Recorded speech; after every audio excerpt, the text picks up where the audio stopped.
Manto pelo convite, né? Poder falar um pouco para vocês aí sobre esse assunto, que basicamente é um assunto do nosso Instituto do Milênio de Fluidos Complexos, que tem sede aqui no Instituto de Física. Então, a ideia é, primeiro, mostrar para vocês o que seriam, né, o que a gente considera como fluidos complexos.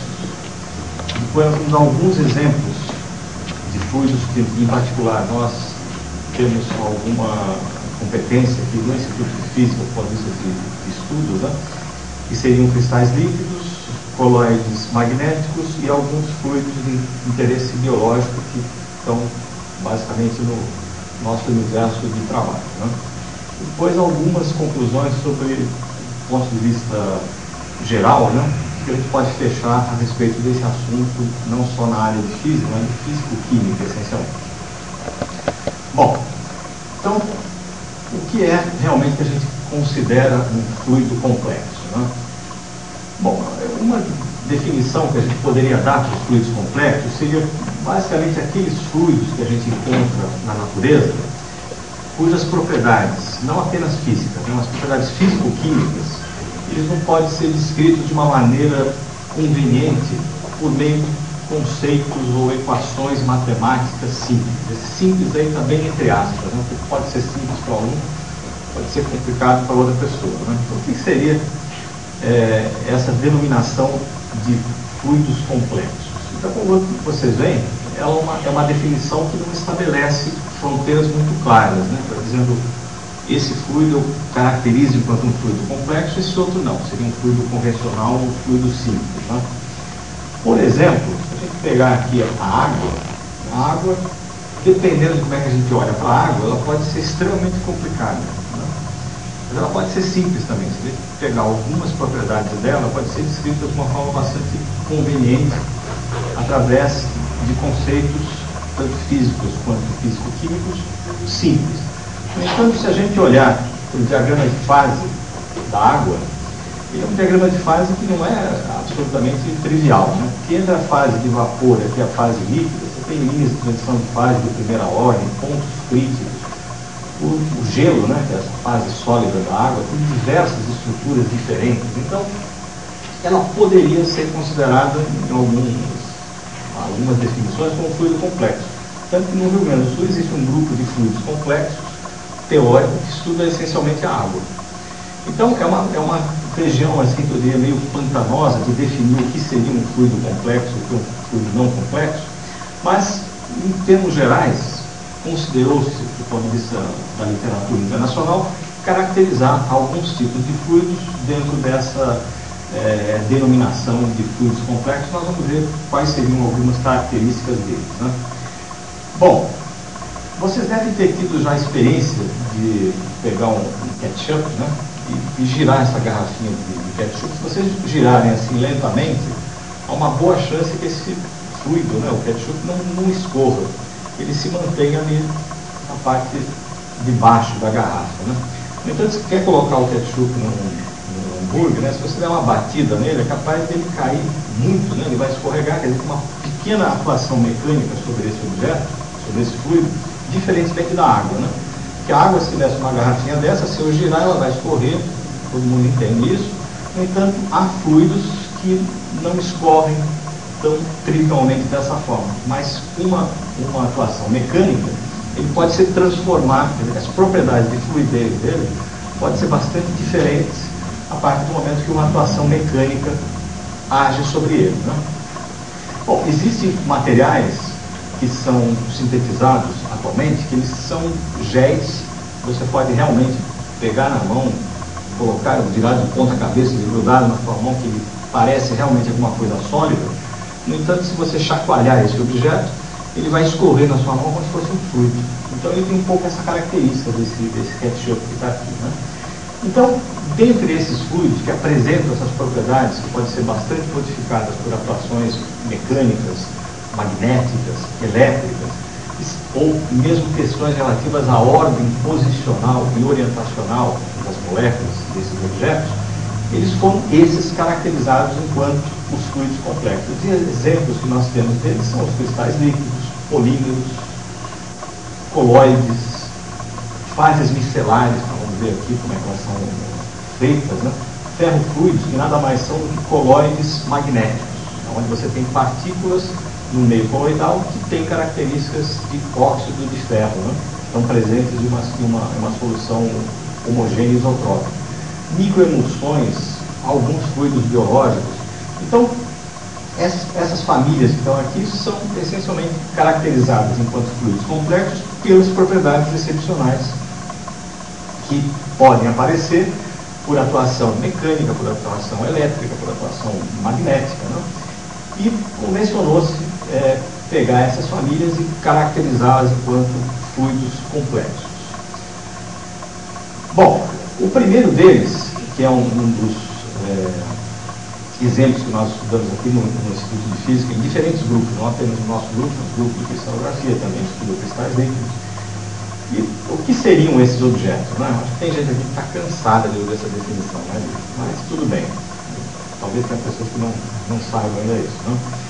Então, essas primeiras observações foram efetuadas aí há mais de 100 anos atrás por esse botânico, o Heinz, que estava estudando basicamente dois derivados do colesterol, que eram dois ésteres de colesterol, que é o acetato e o benzoato de colesterila. E o que ele observou nas suas experiências, né, feitas basicamente em microscopia óptica de luz polarizada, é que havia dois pontos de fusão desse objeto. Se ele estava na fase cristalina, a temperatura era aumentada. Primeiro, ele transitava de uma fase cristalina para uma fase líquida, mas uma fase líquida com um aspecto leitoso, não transparente. Se a temperatura subisse mais, ele transitava para uma fase também líquida, mas transparente. Então ele disse que isso aí caracterizava dois pontos de fusão, entre aspas, né? E verificou também um fenômeno chamado fenômeno das cores, que era essencialmente uma reflexão seletiva da luz branca. Então ele pegava esse material, o acetato ou benzoato, colocava sobre uma platina de microscópio, aquecia e verificava como é que a luz branca refletia nesse objeto. E dependendo da temperatura, ele via que diferentes comprimentos de ondas de luz eram refletidos, né? Então, a partir daí, ele concluiu uma série de coisas. Vamos tentar simular um pouquinho o que seria essa experiência do Heinz, né? Agora com um microscópio um pouco mais moderno que esse. Tem aqui um microscópio óptico convencional, onde a luz está saindo aqui de uma lâmpada, vai percorrer esse trajeto até o olho do observador que está aqui. O espécime de cristal líquido vai estar nessa posição, essa laminazinha aqui. E só para que a gente possa ver de uma forma um pouco mais fácil, então vamos colocar um polarizador linear ao longo de uma determinada direção, nessa posição, portanto a luz que vai chegar nesse espécime é uma luz polarizada. Vou colocar um analisador cruzado em relação ao polarizador de entrada, portanto dois polarizadores cruzados e a amostra de cristal líquido, desse fluido não convencional, aqui no meio.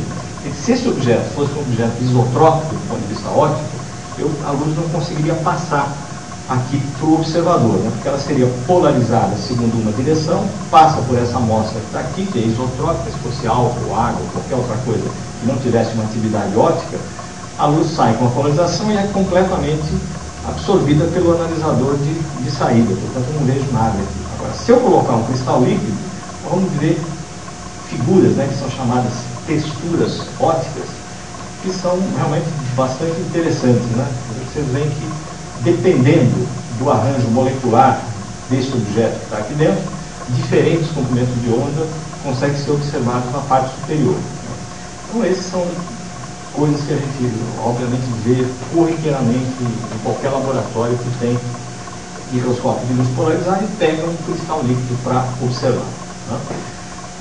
Bom, a partir daí, uma dúvida que surgiu lá em 1888, 89, era em relação à pureza dos materiais do acetato de colesterina e do benzoato de colesterina. Porque se houvesse algum tipo de contaminante nele, essa possibilidade de dois pontos de fusão estaria presente, né? E o Otto Lehmann, na Alemanha, em 89, um excelente laboratório de química, purificou esses objetos, essas moléculas, né, de forma absolutamente competente, e realmente mostrou que eram substâncias puras que tinham propriedades, características de um cristal. Por exemplo, se tivesse um prisma recebendo uma luz branca, ele consegue que separar as diversas componentes do espectro eletromagnético, né? Só que quem estava fazendo isso agora não era um cristal sólido, era um objeto líquido, né? Então tinha propriedades de cristal, mas fluía, escorria, né? Então ele batizou isso aí de cristal líquido. Os franceses, já bem mais tarde, né, criticaram esse tipo de denominação, dizendo que realmente cristal líquido não significaria nada, né? Ou é cristal ou é líquido. E que, na verdade, nós estávamos diante de um novo estado em que a matéria pode se apresentar. Então, o cristal líquido nada mais é do que um estado intermediário entre o sólido cristalino e o líquido isotrópico, onde a matéria pode se apresentar. Então, é um estado da matéria. E propôs esse nome, né? Estados mesomórficos da matéria, ou mesofases fluidas, complexas, ordenadas. São nomes assim pomposos, no entanto, historicamente, ficou cristal líquido, né? Que é uma coisa que talvez seja mais, além de ser mais curta, ela consegue passar a ideia de uma forma assim, bastante concreta. E ficou cristal líquido, que é o que a gente usa atualmente, né? Bom, em 91, vocês veem que não é há muito tempo atrás, esse cidadão aqui, a gente pôs o flash aí, porque normalmente o pessoal olha para a menina aqui, né, que é a rainha da Suécia. Esse é o Pierre-Gilles Lejeune, que ganhou um prêmio Nobel em 91, essencialmente por estudar mesofases fluidas ordenadas. Não apenas cristais líquidos, mas o conjunto da obra dele, né, também polímeros, que ele estudou bastante. No entanto, o que está escrito aqui é basicamente o que foi a motivação do prêmio Nobel que ele recebeu, né? E os métodos desenvolvidos para estudar a matéria condensada podiam ser utilizados para estudar essas fases líquidas ordenadas. Eu fiz uma tradução livre aqui disso, é basicamente o seguinte, né? Que o estudo desses fluidos complexos ou supermoleculares, como nós vamos ver, eles utilizam essas técnicas, que são técnicas absolutamente usuais da física da matéria condensada, ressonância, microscopia, ótica não linear, ótica linear, série de técnicas, né, que possibilita você estudar comportamentos coletivos da matéria, que até o surgimento dos fluidos complexos com a interpretação do Lejeune era acessível apenas em sistemas atômicos e nucleares, né? Então, é possível, através desses objetos, estudar com técnicas bastante simples, como nós vamos ver no decorrer aí da conversa nossa, né? Estudar esses comportamentos coletivos. E isso foi um dos motivos que levou o Lejeune a receber esse prêmio Nobel há alguns anos atrás. Bom, então, esses cristais líquidos, eles são essencialmente aí caracterizados em duas grandes famílias. Há subdivisões, como nós vamos ver, mas são basicamente dois tipos, duas grandes famílias. Tem os nomes complicados, o importante não é a complicação do nome, mas entender o que está por trás de cada um dos conceitos. Então, há cristais líquidos, uma família, onde as transições entre as diferentes fases vão ocorrer essencialmente por variações da temperatura. Então, esses são chamados cristais líquidos termotrópicos e são aqueles que são utilizados na 99,9% dos dispositivos tecnológicos aí que a gente tem, aplicações práticas de telas de computador, visores de relógio. Então são esses cristais líquidos termotrópicos que estão por trás de praticamente toda essa tecnologia de dispositivos, né, de displays.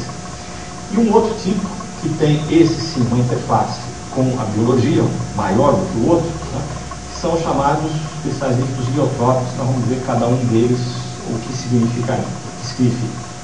Bom, se a gente precisar dar uma palavra-chave para definir como seriam essas unidades básicas que constituem o cristal líquido, seja biotrópico ou termotrópico, há duas. A primeira delas é a anisotropia de forma. Quer dizer que se o objeto, que é o objeto base, o building block desse material, for um objeto com uma simetria esférica, ele dificilmente vai apresentar uma estrutura do tipo cristal líquido. Ele precisa ter uma anisotropia de forma. Bom, essas anisotropias de forma podem ser de diferentes tipos, né? Eu posso pensar numa molécula tipo bastão, onde, se eu colocar um cilindro aqui, o seu diâmetro é muito menor do que do comprimento desse cilindro. Tem uma região rígida aqui e cadeias carbônicas dos dois lados. Então é uma molécula que tem uma anisotropia do tipo bastão. Então, ela é própria para apresentar fases de cristal líquido entre o sólido cristalino e o líquido isotrópico em função da temperatura. Essa molécula de NDBA. Há outros tipos de moléculas que também têm uma anisotropia de forma. Isso aqui é o truxeno, né? Que ele apresenta 3 fases de cristal líquido em função da temperatura entre o sólido cristalino e o líquido isotrópico. E a anisotropia de forma aqui é como se fosse uma pizza, né? Ela tem um diâmetro muito grande em relação à altura dela. Portanto, uma anisotropia de forma que apresenta também fases intermediárias entre o sólido e o líquido isotrópico. E a terceira anisotropia, que é um pouco mais recente, né? Ela foi, na verdade, foi sintetizada uma molécula como essa em 1925, mas iniciou-se o estudo do ponto de vista de fluidos complexos há pouco tempo atrás, né? Vocês veem, em 1996, são moléculas que têm uma simetria, tipo uma simetria de banana, é chamada assim realmente na literatura internacional. Então são moléculas que vocês veem que tem esse tipo de configuração, onde eu posso colocar radicais aqui, nessas partes finais dessa molécula, eu posso variar esse ângulo aqui. Então, apresenta também uma anisotropia de forma, que não é nem cilíndrica e nem discótica como aquela que nós vimos anteriormente. E ela também, em função da temperatura, eu posso modificar as estruturas que eles vão apresentar. Os neotrópicos, por sua vez, são misturas, né, de moléculas anfifílicas. O que é uma molécula anfifílica? Um sabão, um detergente. Uma molécula que tem uma região polar grudada aqui, numa outra região apolar. Portanto, 2 características elétricas diferentes coexistindo no mesmo objeto. Região altamente polar e uma região apolar. Cadeia carbônica aqui, por exemplo. Se eu colocar essa molécula em contato com a água, moléculas como essa em contato com a água, a partir de uma concentração crítica mínima desses objetos aqui em água, o que vai acontecer é a formação de um superagregado. Por isso que eles são chamados também de mesofases supermoleculares. Quer dizer, as unidades básicas agora não são moléculas, como no caso dos termotrópicos, mas são esses superagregados que formam aqui uma espécie de bola de futebol americano, onde as cabeças polares ficam em contato com a água e a região apolar não gosta de água, né, não tem afinidade elétrica nenhuma com a molécula polar de água, fica na região interna, portanto protegida do contato com a água. E são esses objetos que vão se organizar espacialmente, né, e mudando. Eles são chamados de heliotrópicos por quê? Porque além da possibilidade das transições entre diferentes fases ocorrerem por variação da temperatura, se eu faço uma mudança na concentração relativa desses 2 objetos, transições de fase também podem ocorrer. Então é um grau de liberdade a mais que eu estou introduzindo no meu sistema. Além da temperatura, a concentração relativa também pode atuar. Então, entre a fase sólida, cristalina e isotrópica, há fases tipo cristal líquido, novas fases intermediárias, portanto, em função de temperatura e concentrações relativas. E essa é uma concentração típica de um cristal líquido que nós podemos fazer no laboratório facilmente, né? E vocês veem que, do ponto de vista molar, é praticamente só água. 94% de mol de água. Isso aqui é o desilsulfato de sódio, aquela molécula anfifílica que nós vimos anteriormente. E o decanol ou surfactante, um álcool, né, que tem a característica idêntica a esse desilsulfato de sódio. A região polar é uma região apolar que faz parte daquela estrutura que a gente denomina de micelo, né? Bom, esses objetos, sejam agora as moléculas, no caso dos termotrópicos, ou as micelas, aqueles superagregados, no caso dos biotrópicos, eles podem se organizar espacialmente. E aí vem a segunda palavra-chave para caracterizar os fluidos complexos. Nós falamos primeiro que era a anisotropia de forma dos seus objetos, das suas unidades básicas, e agora vamos falar sobre ordem, né? Quando a gente pensa no cristal sólido, eu tenho que os centros de massa das moléculas estão ordenadas espacialmente numa rede, no cristal sólido, né? Agora, num cristal líquido, eu posso ter algum grau de ordem, mas eu não posso ter toda essa ordem no cristal sólido, né? Então, um tipo de estrutura possível, que é chamada da estrutura da fase nemática uniaxial, série de nomes aí compostos, mas o que importa é o seguinte: esses pãezinhos aqui representariam ou as moléculas, no caso do termotrópico, ou as micelas, no caso dos biotrópicos. Se eu pensar nos centros de massa apenas, eles estariam numa ordem como se fosse um líquido isotrópico, só pensando no centro de massa. No entanto, vocês estão vendo que a organização desses eixos maiores está dizendo que há uma preferência de ordem segundo esse vetor que está colocado aqui, né? Então eu tenho uma ordem orientacional de longo alcance que está coexistindo com uma desordem posicional, tanto de curto quanto de longo alcance. Então essas duas características vão dar a impressão digital de uma mesofase uniaxial, que tem um eixo único de simetria aqui, nemática, tipo bastões, né? Em que os dois tipos de ordem e desordem coexistem. Bom, eu posso ter estruturas mais complexas que elas, mais complicadas, aonde, se vocês imaginarem planos como aquele nemático que eu desenhei anteriormente, superpostos, só que de um para o outro aquele vetor M está girando como se fosse uma hélice. Então vocês estão vendo aqui que nesse plano os pãezinhos estão orientados para cá, para cima está girado um pouquinho e assim vai formando uma hélice, né? E essa é a estrutura daqueles objetos que o Heinz observou em 1888. E dependendo do passo da hélice, que é controlado pela variação de temperatura, diferentes comprimentos de onda podem ser refletidos. Há uma série de aplicações tecnológicas para isso aqui, os termômetros de contato, né? A criança está com febre, põe o termômetro na cabeça e a mãe lê qual é a temperatura, 25, 38, 40, né? Por quê? Porque ela está vendo a luz branca chegar e está refletindo uma determinada cor e um arranjo colestérico como esse que está na fita do termômetro de contato. Bom, há outras estruturas, vocês estão vendo que é extremamente rico esse tipo de objeto, né? Aqui os pãezinhos, se a gente pensar, vamos pegar essa camada que é chamada de esmética A. Se eu pegar essa camada aqui e pensar só no centro de massa, esse centro de massa não possui ordem cristalina nenhuma, como se fosse um líquido isotrópico, como se fosse a água. No entanto, de uma camada para outra, há uma ordem posicional já de médio e longo alcance. É como se eu tivesse um fluido bidimensional coexistindo com um cristal unidimensional. Então, ordem e fluidez, cristal líquido. A fase esmética C é se eu pegar, vocês vejam que esses pãezinhos aqui estão todos perpendiculares ao plano onde eles se encontram, né? Se eu entortar um pouquinho, se tiver um ângulo de inclinação, é um outro tipo de estrutura que também ocorre variando a temperatura desses objetos. E as fases bananas são mais complexas ainda, né? Você vê que é um empacotamento aqui, que pode ser um empacotamento, pode chegar a formar estruturas bastante complexas. Eu não vou entrar em detalhes nisso aqui, mas a única coisa importante que eu acho que vocês têm que guardar é que essas moléculas banana são moléculas que não possuem carbonos quirais. Portanto, são moléculas absolutamente aquirais.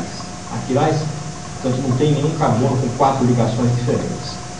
No entanto, o empacotamento delas pode gerar fases colestéricas.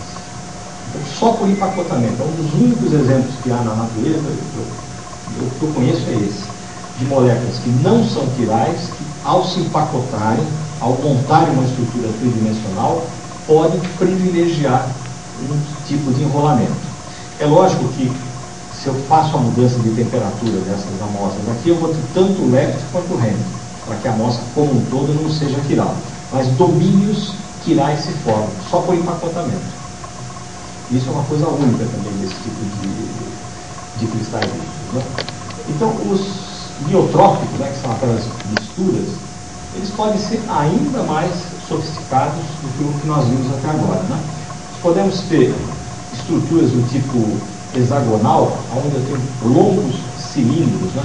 Onde em vermelho, que vocês estão vendo aqui, são as cabeças polares em contato com a água que está em volta, e na região central, aqui em azul, seriam as cadeias carbônicas apolares. Portanto, são longos cilindros em contato com a água, pode se organizar espacialmente em estruturas hexagonais. Estou chamando de direta, porque direta eu estou querendo dizer parte polar para o lado de fora e parte apolar para o lado de dentro. Há estruturas cúbicas, eu posso fazer micelas esféricas que se organizam espacialmente com ordem de médio e curto alcance, tipo cúbica. Hexagonais do tipo reversa. Reversa é o seguinte: se eu colocar, em vez de água numa estrutura como essa, mas eu coloco óleo como solvente, né? O que vai acontecer é que um pouquinho de água vai ficar aqui dentro, as cadeias carbônicas ficam para fora, é como se eu tivesse aquelas escovas, né, de cabelo para quem os tem, né, para pentear os cabelos. Aqui você põe aqueles cabelinhos para fora, a água fica presa aqui dentro. Está faltando uns pedaços de hexagonal aqui, quadradas diretas, tudo transitando em função de temperaturas e concentrações relativas, fases lamelares, isso que, em princípio, aqui você já pode verificar um tipo de interface com a membrana celular humana, né? A membrana celular é muito parecida com essa estrutura. Fases ripple, né? Que são fases como essa, que variando a temperatura, elas vão se ondular na superfície. Eu posso variar a temperatura e concentrações relativas, eu posso mudar de uma fase para outra. Fases mesh, onde isso que está aqui no fundo são as cabeças polares, e dentro, nessa parte preta aqui, ficaria a região apolar, e a água que volta, com diversos tipos de organização, né? Fases cúbicas bicontínuas, né? Fases esponja, como se fosse esponja de tomar banho mesmo, né? Onde as cabeças polares agora estão aqui nessa região interna, há um filete de água aqui em volta, e aqui para fora as cadeias carbônicas, e tudo aqui fora uma fase, um objeto que é apolar, como se fosse um óleo, né? Então vocês veem que depois aí de um século de cristais líquidos, muito de ciência fundamental foi feita, muita tecnologia foi feita, né? Mesmo esse objeto que está projetando isso aqui é feito com filtros de cristal líquido. Os leotrópicos que foram formados, o estudo deles iniciou na década de 60, portanto mais recente, muita ciência fundamental feita, há uma interface com a biologia, que nós vamos ver, e apresentam diagramas de fase, né, estruturas em função aqui. Esse aqui é um cristal líquido liotrópico de palmitato de potássio, molécula fílica, polar e rabo parafínico. Em água, então nós estamos vendo aqui, em função da quantidade do potássio, do palmitato de potássio e da temperatura, uma região com a fase lamelar, aquela que nós mostramos anteriormente, antes da Ripple, né? Uma fase hexagonal com os grandes cilindros. Aqui para baixo tem regiões, já que são perto da parte cristalina, né? Fases isotrópicas a alta temperatura. Então esse é um típico diagrama de fase de liotrópico. E esse é um outro diagrama típico de liotrópico, que eu queria chamar um pouquinho a atenção de vocês sobre ele, né? Ele é uma mistura aqui de duas moléculas anfifílicas, o álcool e o laurato de potássio e água. Tá? Então é como se fosse uma coisa, em princípio, bastante simples, né? Nós vamos fixar a concentração desse álcool, que é praticamente um doping, né? Muito pouco que é colocado. Aqui eu estou variando a concentração do laurato de potássio e aqui é a temperatura nesse eixo. Então, o que é interessante aqui notar é o seguinte: existe, além de uma fase nemática, estilo discótica, e de uma fase nemática, estilo cilindro, há uma outra fase que está aqui no meio, que está em vermelhinho, né? Que é uma fase biaxial.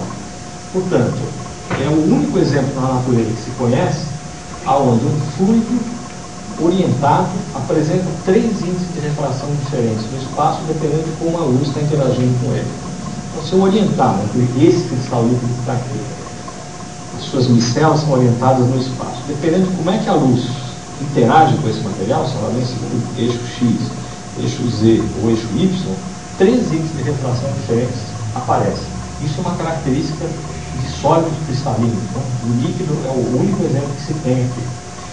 E uma outra coisa interessante de olhar nesse diagrama de fase é o seguinte: essa fase L1 que está aqui é uma fase isotrópica. Portanto, se eu estou subindo a temperatura, nada mais razoável que a entropia vai aumentar e eu vou ter fases isotrópicas a alta temperatura. Desordem vai surgir. No entanto, vocês estão vendo aqui embaixo, tem o mesmo nome, né? Então, é uma fase isotrópica que ocorre abaixando a temperatura. Se eu estou a temperatura ambiente, eu estou numa fase ordenada, tipo pneumático, aí eu abaixo a temperatura, ela se desordena. Parecia um contrassenso, né, do ponto de vista da termodinâmica clássica que a gente conhece. O que está acontecendo aqui é basicamente uma modificação da forma do objeto base com a temperatura. Então, se a gente pensasse só do ponto de vista termodinâmico, eu imaginaria esse objeto, se ele tem uma fase ordenada a uma determinada temperatura, a sua fase desordenada só pode aparecer a alta temperatura. No entanto, se eu tenho um objeto como esse, a temperatura ambiente, ao abaixar isso se torna uma esfera, é óbvio que ele vai ter uma fase isotrópica abaixo da temperatura, não por razões termodinâmicas do objeto simples, mas por modificação do objeto de base, da unidade básica. E essa é uma característica que os cristais líquidos apresentam, que é extremamente interessante. Então, ela muda a sua isotropia de forma com a variação de temperatura e mesmo de concentração relativa. Bom, um outro tipo de diagrama de fase que pode ser apresentado, né, compostos ternários, então o álcool capilato de sódio e água fixa a temperatura e veja como é que se comportam as diferentes fases, variando as concentrações relativas. Né? Então aqui vocês veem que é uma fase lamelar, fases cúbicas, fase hexagonal, fase micelar isotrópica direta, fase micelar isotrópica inversa, agora os cabelinhos para fora e a água confinada em esferas. Né? Então há uma grande riqueza, isso que eu quero passar para vocês, que é uma grande riqueza do ponto de vista de estudos termodinâmicos, né? E mesmo de mecânica estatística. Bom, como a gente fala de ordem, né? Os fluidos complexos têm essa característica, que é a outra palavra-chave que eu falei, é muito importante a gente definir essa ordem do ponto de vista matemático. Então, como é que nós vamos definir ordem? O que seria essa ordem? Existem sistemas para essa ordem orientacional que são sistemas bastante simples, que a gente dá nos cursos de física convencionais, né? Os ferromagnetos. Os ferromagnetos a gente pega o vetor magnetização e a partir desse vetor magnetização eu posso construir um parâmetro de ordem. Significa a temperatura baixa, esses vetores M pequeno aqui estão orientados. Se eu subo a temperatura, eles vão se desorientar. Portanto, a magnetização, o módulo dela, né, eu posso construir um escalar a partir daqui, M escalar M, pode definir isso como um parâmetro de ordem, que na fase ordenada é não nulo e na fase ordenada é zero. Por quê? Porque a magnetização lá é zero, total. Né? Cada um desses M's fica desorientado e a sua média espacial dá zero. Bom, a mesma coisa dos ferroelétricos, né? O vetor polarização pode pegar aqui a densidade de polarização, construir um escalar para escrever a energia, né? A energia só pode depender do escalar, dos invariantes desse objeto. P escalar P é um excelente parâmetro de ordem. Por quê? Porque na fase ordenada ele é não zero, e não nulo exatamente, e na fase ordenada ele se anula, porque o grande P que está aí se anula.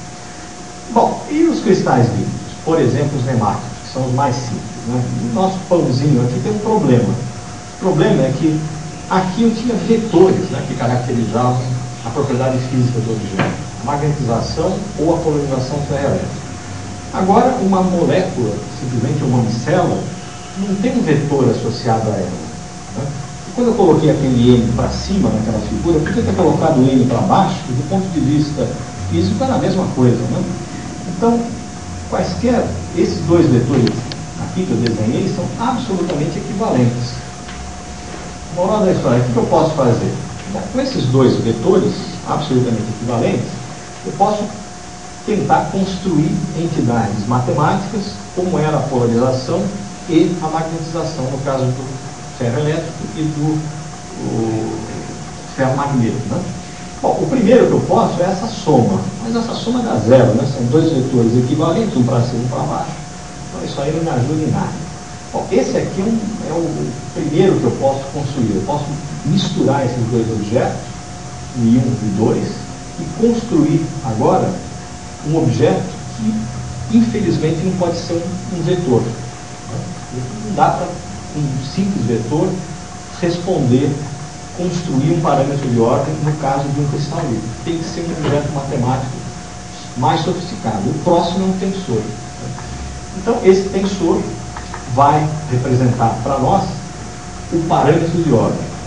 E com ele, é o chamado parâmetro de ordem orientacional. Segunda ordem, simétrico, traço nulo. O que é importante a gente guardar aqui, só? Bom, esse parâmetro de ordem, eu posso associar um parâmetro de ordem escalar. Vocês vão ver aqui, ó, esse P2 é um tal do polinômio de Legendre de segunda ordem aqui. Então, eu estou com o meu pãozinho orientado, formando um ângulo θ em relação àquela direção preferencial no espaço. Se eu definir esse S como parâmetro de ordem escalar, como sendo esse P2 de cosseno de θ, o P2 está aqui escrito. Qual é a vantagem que eu tenho de fazer isso? Bom, a altas temperaturas, se eu fizer uma média espacial disso aqui, a média do cosseno quadrado de θ é 1/3. Somado com esse menos 1 aqui, dividido por 2 vezes 3, S igual a 0. Então, a alta temperatura, quando eu tenho todas as probabilidades possíveis de orientação do θ, essa média vai me dar S igual a 0. E no caso de baixas temperaturas, por exemplo, temperatura 0, quando eu vou agora para todas as moléculas com θ igual a 0, em relação a esse eixo, que é o eixo diretor, o eixo de simetria, eu vou para o parâmetro de ordem 1. Então, eu posso, a partir dessas considerações, construir um objeto chamado parâmetro de ordem, que vai estar relacionado a essa inclinação aqui da molécula, do eixo maior da molécula, em relação ao eixo de simetria da fase como um todo, e posso montar estruturas para poder escrever energia livre, para poder estudar as transições de fase entre as diferentes fases, não com um vetor, mas agora com um objeto mais sofisticado, que o primeiro deles é um tensor.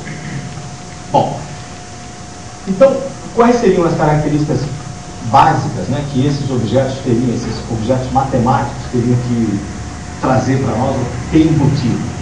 Bom, eu obrigatoriamente preciso que esses objetos possam modificar os seus componentes, não apenas da diagonal principal, mas todos eles, variando temperatura ou concentração relativa. Aqui eu saio de um cilindro e caio numa esfera apenas variando um desses parâmetros termodinâmicos. No caso da transição uniaxial e biaxial, as micelas vão manter uma determinada simetria e, a partir da manutenção, isso tem que estar incluído também no tensor parâmetro de ordem. E outro, aquele objeto tem que fornecer para a gente resultados experimentais que são aqueles que eu falei, que na fase nemática biaxial, os 3 índices de refração devem ser diferentes nas 3 direções particulares do espaço. E fazendo isso a gente conseguindo reproduzir um diagrama de fase, que seria uma espécie de reprodução teórica de um diagrama de fase experimental, e características importantes dele. Isso aqui é um ponto de Landau, onde linhas de transição de fase de segunda ordem, que são essas duas linhas que estão aqui, vão se juntar com uma linha de transição de fase de primeira ordem. Então, esse é um dos sistemas onde se pode estudar transições de fase perto de pontos críticos como esse, de uma forma extremamente acessível, coisa que em outros sistemas é extremamente complexo. Essa é uma outra linha de transição de fase de primeira ordem, e a fase isotrópica a baixa temperatura tem que sair da teoria também. Então vocês veem que os fluidos complexos, veja que é bastante diferente da água nesse aspecto. A água tem as suas complexidades, no entanto, aqui nós vamos precisar de uma formulação matemática muito mais sofisticada do que aquela utilizada para estudar as fases sólidas da água. Bom, o outro tipo de fluido complexo que a gente pode falar aqui, que eu vou falar porque é um dos assuntos do nosso estudo, são os tais dos ferrofluidos, que são, como eu já disse, coloides magnéticos, onde nós temos aqui partículas de dimensões nanométricas de óxido de ferro, magnetita, magnetita, óxido de zinco, e estão dispersas num fluido de transporte. Pode ser tanto polar quanto apolar, porque é ferro em água ou ferro em óleo. E 2 tipos desses ferrofluidos existem atualmente, os chamados iônicos e os surfactados. Vamos ver o que eles são aqui. Não sabe para se preocupar com o inglês, eu vou dizer para vocês o que é. Então, se eu tenho uma partícula nanométrica, aqui, de óxido de ferro, e ela for eletricamente carregada, então eu ponho cargas elétricas na sua superfície, e ponho isso em uma solução, por exemplo, de água, aquosa, onde há contraíons, obviamente, para que a solução fique eletricamente neutra. Forma-se uma nuvem iônica aqui em volta para neutralizar a carga que foi colocada sobre essa partícula. No entanto, se duas começarem a se aproximar, há uma repulsão eletrostática. Então o colóide se torna um colóide estável. Porque se não houvesse a carga, por atração de Van der Waals, elas colapsariam e todo o ferro iria para baixo, separado da água. Não vai, porque a hora que tentam se aproximar, há uma repulsão eletrostática, e isso faz com que haja uma distância de repetição definida, né, para que o colóide fique estável. Esses são chamados ferrofluidos iônicos. E os surfactados, eu faço a mesma coisa, só que a repulsão agora é uma repulsão de volume excluído. Eu pego a partícula, coloco moléculas anfifílicas polares em volta, e a partir do momento que elas tendem a se aproximar, essa repulsão estérica, né, de volume excluído mesmo, faz com que elas se separem.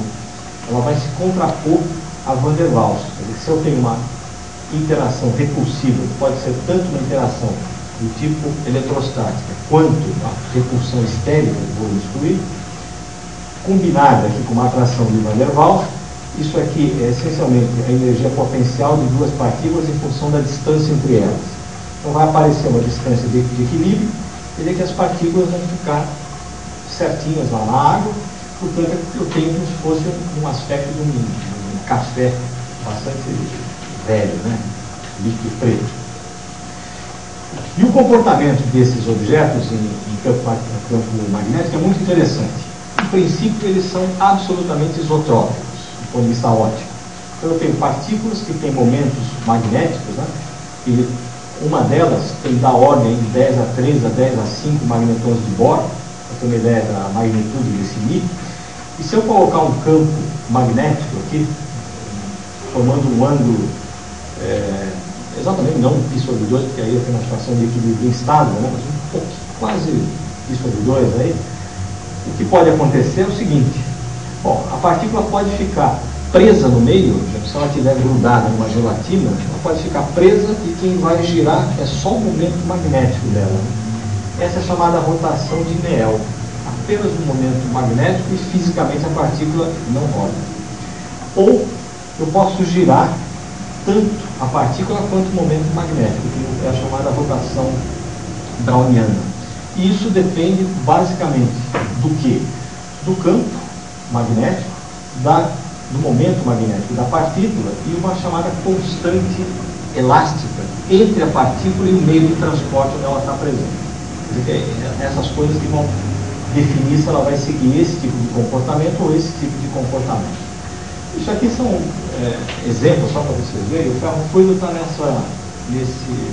num tubo de ensaio aqui. E vocês vão ver o que acontece se eu pegar esse tubo de ensaio e colocar entre os polos um eletroímã. Então vocês estão vendo aqui que o campo é mais intenso aqui, que é um gradiente de campo. Então o ferrofluido ele quer se manter na região de campo mais intenso. Tá? Então ele segue essa região de campo intenso. Isso aqui é um outro exemplo, onde nós pegamos um ferrofluido de base aquosa e colocamos dentro do óleo, portanto ele não vai se misturar. Só para que vocês vejam aquele comportamento de sobe e desce, né, mais visível aqui. Então o ferrofluido de base aquosa está aqui dentro e ele está imerso em óleo. Ele não vai se misturar, mas ele guarda, ele quer sempre ficar na região de campos magnéticos mais intensos. Aqui é a mesma coisa, né?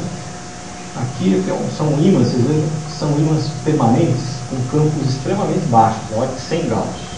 O campo da Terra é meio Gauss, né? Então são campos pequenos que conseguem fazer com que esse objeto possa seguir o comportamento, vai sempre para uma região de campo magnético mais intenso. Bom, eles têm uma série de aplicações, né? Transporte de combustíveis em satélites, eles foram feitos para isso, né? Os ferrofluidos foram desenvolvidos na NASA na década de 60, porque eles tinham um problema que era como fazer o transporte de combustível em satélites, e não queriam usar bombas para isso. Então, qual foi a ideia? Dopar o combustível com essas partículas magnéticas, ficavam misturados lá, com gradientes de campo, eles levavam as partículas que carregavam o combustível também. Bom, é isso que está aí, né? Outras aplicações, selos magnéticos, qualquer computador que a gente hoje utilize, né, os HDs dele, eles são selados com ferro fluido. O que é isso?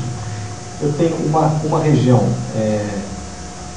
de um lado aqui desse eixo que está em contato com a atmosfera, e uma região interna, que é a parte interna do disco, que eu não quero que entre poeira de jeito nenhum. O disco tem que girar.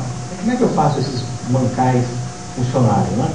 Eu coloco um pouco de ferro fluido nesses mancais, campos de tal forma que eu crio gradiente de campo aqui, ferro fluido de base óleo mineral, então eles servem como lubrificante e não vão escapar, porque eles estão presos por um campo magnético. Se eu pusesse só óleo, esse óleo com o tempo ia escorrer, pela gravidade. Não vai ocorrer isso porque há um gradiente de campo aí. Bom, e há aplicações biológicas e biomédicas muito interessantes, que a gente pode falar um pouquinho delas aí, que é basicamente o seguinte, né? Se eu conseguir pegar esses grãos de ferro fluido, de alguma forma, grudar neles antígenos que vão identificar células de uma determinada doença, coloco isso na corrente sanguínea, essas células vão estar com a partícula grudada nela, e depois, se eu aplicar uma radiofrequência, né, radiofrequência aí, no intervalo de kHz, né, não precisa nem chegar nisso aqui, se eu aplicar frequências da ordem do kHz, eu vou fazer aquela relaxação de Néel ocorrer rapidamente, isso aquece a partícula, e se eu subir a temperatura da célula em 5, 6 graus, isso é suficiente para matá-la. Então você consegue seletivamente matar uma célula doente sem comprometer o que está em volta. Então essa é uma das aplicações, a tal da magnetocitólise, né? Então essas são valores típicos, né, do campo e de frequência que podem ser utilizadas, que já é utilizado em escala de laboratório. Bom, e finalmente, para não cansar muito vocês, esse eu falei pouco tempo atrás aqui no convite da física, né, sobre um fluido de interesse biológico que também tem características de fluido complexo, que é a tal da lipoproteína de baixa densidade, né? Bom, aqui vocês já estão vendo, isso aqui é HDL, né, é chamado colesterol bom, ou a lipoproteína de alta densidade, né, pequenininha, muito concentrada em colesterol. Então, vocês olhando para cá, vocês veem que isso aqui tem dimensões também parecidas, né, com as dimensões das micelas. Vocês veem que isso aqui é como se fosse uma micela mesmo, né? Tem uma região dos fosfolipídios aqui dentro, que está em azul, que são as cabeças polares. A parte interna aqui parece uma jaca, né? Eu lembro que no dia que eu falei no convite da física, alguém me perguntou se eu uma jaca. Parece uma jaca. Mas aqui dentro fica o colesterol, os triglicérides, e aqui estão as moléculas anfídicas formando a bicamada que envolve o colesterol. Isso é uma proteína, né, que mantém o objeto fixo, e eles são os transportadores do colesterol no sangue humano. Então essa é a HDL e essa aqui é a LDL, chamada colesterol ruim, né? Todo mundo que faz o exame de sangue aí, quando tem uma quantidade de LDL superior aí aos 200, já diz que está com problema. É muito parecida com aquela lá, a única coisa é que a sua densidade é menor, isso é uma low density, né? Então, é interessante estudar isso aí, por quê? Bom, primeiro é o principal transportador desse objeto, que é o colesterol. O colesterol é fundamental para a nossa saúde, né? E tem que estar presente no nosso corpo, não podemos acabar com ele de uma hora para outra. É fundamental no metabolismo. No entanto, essas chamadas doenças cardiovasculares, derrames, isquemias, a quantidade de LDL, do ponto de vista estatístico, né, as pessoas que têm alto LDL têm alta probabilidade de ter esse tipo de doença. Bom, então é interessante estudar para ver o que a gente pode ajudar nesse tipo de caracterização da LDL. Então vocês estão vendo aqui a LDL, só que são tamanho, a escala é a mesma, né? Então, olha para cá que é a LDL, isso aqui é a HDL, isso é muito concentrada, ela traz o colesterol de volta da corrente sanguínea para o fígado, né? A LDL faz o inverso, leva do fígado para a célula, né? E existe a VLDL, que é a Very Low Density Lipoprotein. É essa que nós estamos começando a estudar agora também, né? Mas a LDL que é a grande, se vocês olharem aqui na quantidade de colesterol, é ela que realmente tem a maior quantidade, né? Aqui, colesterol livre dentro. E, como eu disse, ela é muito importante. Se ela está boa, não tem problema nenhum, ela está nas vizinhanças da célula, ela é pega aqui por esses receptores que levam para dentro da célula humana, o colesterol é liberado, ele vai para os metabolismos interessantes para ele, e depois esses receptores voltam, né, para poder captar novos. Então, se a LDL estiver fazendo isso, não há problema nenhum. A gente pode ter bastante LDL sem que haja problemas de doenças cardiovasculares. No entanto, o problema ocorre quando a LDL se oxida.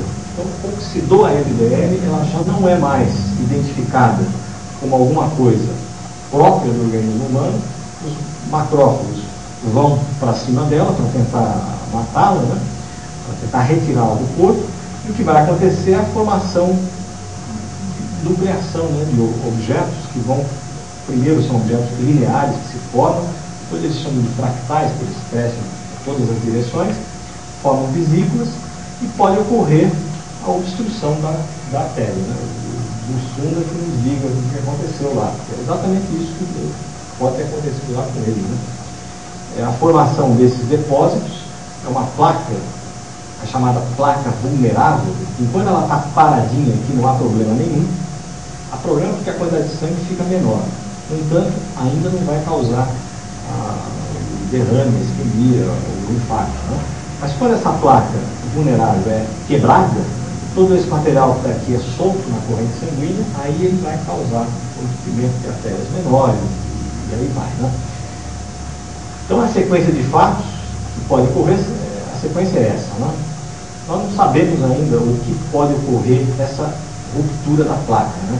Forma a placa, leva-se a essa ruptura, não se sabe direito o que pode acontecer, por que isso aqui ocorre, né? Pode ser fumo, pode ser estresse, tem teorias para isso, né? E aí vem um infarto agudo do miocárdio. E do ponto de vista da física, né, como é que a física se colocava nesse estudo, as técnicas de física, basicamente difração, espalhamento de raio-x, foi utilizada para estudar, do ponto de vista conformacional, microscopia eletrônica, nós vimos aqui, né, para ver o que acontece com a LDL, tanto no estado nativo quanto no estado oxidado, e era isso que se tinha de física, né?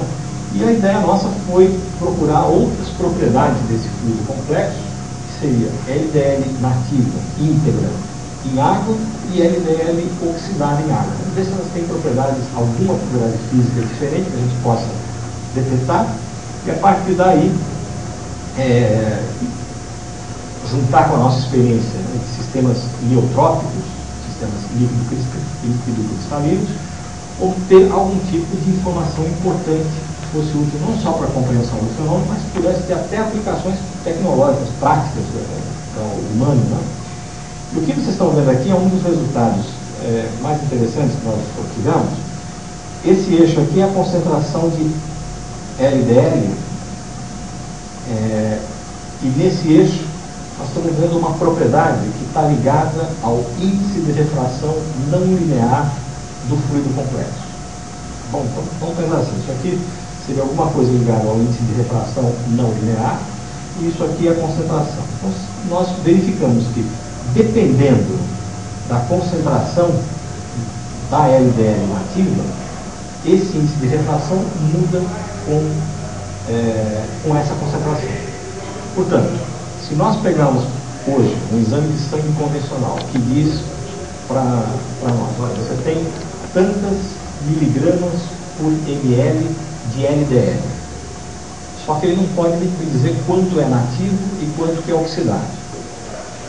Eu posso, a partir da medida do índice de refração não linear que está aqui, chegar nessa curva e dizer, ó, a quantidade de LDL boa que você tem, nisso que o exame de sangue forneceu é tanto. Então nós temos agora uma forma de dizer, ó, na sua LDL, tanto é oxidada e tanto é nativa. Então, mesmo pessoas que têm uma quantidade de LDL baixa, mas praticamente toda é oxidada, ele tem um alto risco de ter uma doença coronariana. Só a medida da LDL não é suficiente. Então, com essa técnica, uma técnica que a gente tem no laboratório, que mede esse índice de refração não linear, e foi possível, portanto, medir alguma coisa que tivesse uma utilidade, não apenas para entender o que está acontecendo com a LDL, mas foi isso prático mesmo. Né? Bom, é difícil a gente tirar conclusões, né? Eu levantei alguns pontos que eu acho que são pontos positivos do estudo da física ou físico-química dos fluidos complexos. Né? Eles têm diagramas de fase extremamente ricos, né? Transições de primeira, segunda ordem, do tipo líquido-gás, pontos de Landau acessíveis em técnicas de física da matéria condensada, muito simples, né? Fases reentrantes, né, aquelas fases isotrópicas a baixa temperatura, ocorrendo por variação na conformação do objeto cair. Regiões críticas, né, tem pontos críticos que podem ser acessíveis de uma forma extremamente simples usando essa técnica. A analogia, que é uma analogia entre as transições métrica A e métrica C, aquela expandida orientada de uma forma forte, né? Em relação à transição do hélio para o estado superfluido, classe de universalidade, em relação à transição do degênero, também. É um estudo multidisciplinar, portanto, tem física, tem química, tem biologia, tem medicina atualmente, né? Para fazer engenharia. Série de aplicações tecnológicas presentes, aplicações biomédicas e biológicas na saúde, aplicações na indústria diversas, todos os tipos de fluido, aplicações na aeronáutica, aeroespacial, há sensores de inclinação, inclinômetros de aviões que usam ferro fluido atualmente. Se você gira o avião, o fluido vai se manter numa superfície paralela à Terra. No entanto, você pode, se tiver um campo girando em relação a ele, você pode verificar se o avião está inclinado ou não em relação à Terra. Coisas de físico-química básica que podem ser estudadas. E, para finalizar, eu queria falar sobre um minuto, né, sobre esse instituto, que é o Instituto do CNPq, que foi criado no final do ano passado, onde sediado aqui no Instituto de Física, ele engloba diversas universidades, institutos de pesquisa, Instituto Butantan, Instituto do Coração,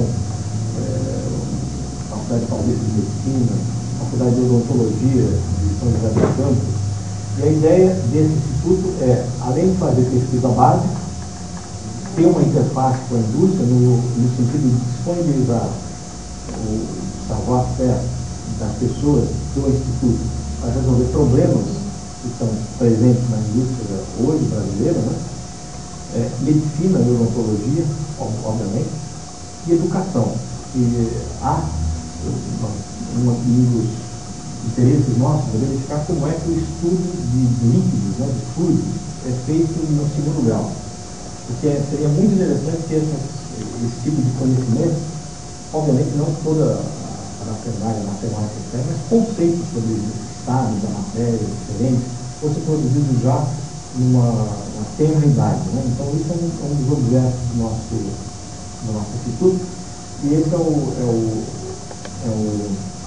site, né? Na verdade é um portal onde as pessoas podem conversar, colocar perguntas, acessar as facilidades experimentais nossas, e se as pessoas tiverem interesse, por favor, não deixem de olhar. Bom, então é isso. Espero que tenha dado uma boa definição de vocês. Obrigado.